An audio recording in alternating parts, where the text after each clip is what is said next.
Por seu lado, o PAICV fez igualmente uma declaração política durante a qual versou sobre o aumento drástico do custo de vida e, consequentemente, a degradação das condições de vida das populações. O MPD acusa o PAICV de ignorar o contexto internacional de crise e realça as várias medidas adotadas pelo governo. A UCID diz que a situação social é crítica, mas reconhece esforços do governo para minimizar o sofrimento das famílias. Na sua declaração política, o PAICV recorreu a avaliações positivas de instituições financeiras internacionais como o Banco Mundial sobre o combate à pobreza no período entre 2001 e 2015 em Cabo Verde. A vice-presidente do grupo parlamentar do maior partido da oposição citou agora números do INE para ilustrar o aumento drástico do custo de vida e, consequentemente, a degradação das condições de vida das populações nos últimos tempos. Considerando os dados do censo de 2021, estima-se que a pobreza se situa nos 38%. Aumentou mais de 3 pontos percentuais do que em 2015. A pobreza extrema está acima dos 23%, mais 13 pontos percentuais. E isto quer dizer, e é visível a olhos nus, que há um empobrecimento generalizado das famílias cabo-verdianas. Hoje, para além dos pobres que já existiam, temos, infelizmente, os denominados novos pobres. E um governo responsável não pode ignorar estes fatos.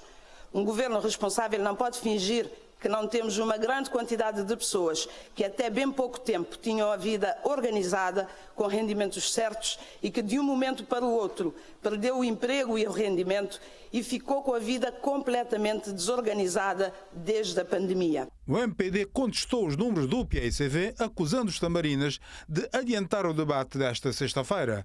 Para a maioria parlamentar, a oposição ignora a situação de tripla crise: seca, pandemia da Covid e guerra entre a Rússia e a Ucrânia. O governo tem tomado medidas que têm acudido famílias que estão na situação de vulnerabilidade. Hoje, nós nunca estamos numa situação normal. E que é só Cabo Verde, o mundo inteiro que está a viver uma situação anormal. Não passa para a pandemia, depois da pandemia não teve uma crise socioeconômica, nesse momento não tem guerra na Ucrânia que se resulta na insegurança alimentar e no aumento de preço de combustível. Ele é um problema só de Cabo Verde, é um problema do mundo. E o governo toma medidas atempadamente. Medida suficiente? Não é que é suficiente. Mas o governo que está parado, o governo que está a população, ele só. O governo que está continua a fazer aquilo que a população mesmo. Agora, em relação à pobreza, senhor deputado, a taxa de pobreza que eu deixava era mais alta do que aquele que nesse momento nos vive com a pandemia, com 3 anos de seca, nunca está satisfeito com a taxa de pobreza que não tem. Mas nós não reduzimos a taxa de pobreza, é 9 pontos percentuais.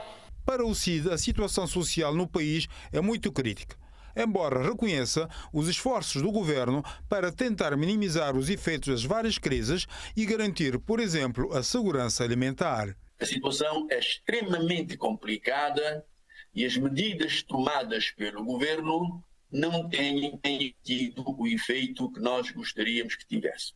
Daí que entendemos que o governo deve fazer uma pesquisa mais a fundo e procurar trazer as soluções que permitam que as pessoas sem salário ou com salário mínimo tenham outras condições para poder ultrapassar a crise.